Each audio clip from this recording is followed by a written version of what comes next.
আপনি আমাকে ভুলে গেছেন? আমাকে চিনতে পারছেন না? ও আচ্ছা, মনে পড়েছে। তুমিই সেই লোক যে আগে আমাদের এখানে গাড়ি পরিষ্কার করার কাজ করতে। তুমি আবার এখানে কেন এসেছো? তুমি কি ভেবেছো তোমাকে আমি আবার এখানে কাজে নেব? হ্যাঁ, আপনি ঠিকই চিনেছেন, আমিই সেই।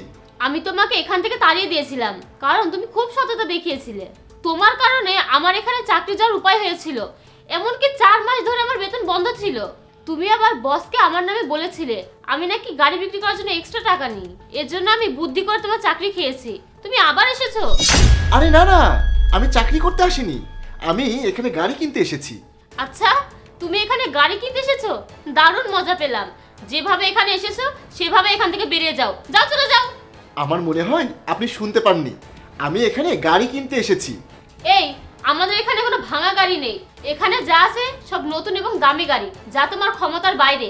তোমার সেই ক্ষমতা নেই এখান থেকে গাড়ি কেনার। যাও বলছে এখান থেকে। এক্সকিউজ মি, আপনি কে? আমি ইনার ছোট ভাই। তো স্যার, আপনি এখানে কেন এসেছেন? আপনি আপনার এই অশিক্ষিত গরিব ছোটলোক ভাইকে নিয়ে এখান থেকে এখনই চলে যান। আরে আপনি এভাবে কথা বলছেন কেন? আপনার কথা বলার ভদ্রতা জানা নাই যে কাস্টমারের সঙ্গে কিভাবে কথা বলতে হয়।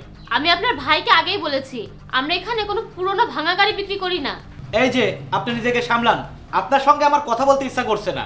ভাইয়া, তোমার কি এখানে কোনো গাড়ি পছন্দ হয়েছে?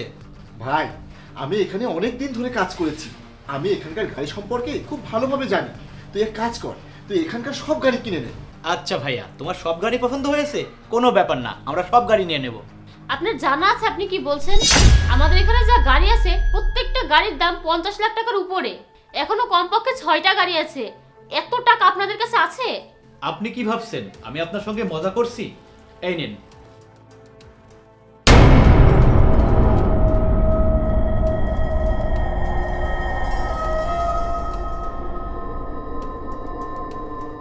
এত টাকা? এখানে 50 লাখ টাকা আছে, বাকি টাকা আপনি চেকে লিখে দিন, আমি সাইন করে দিব।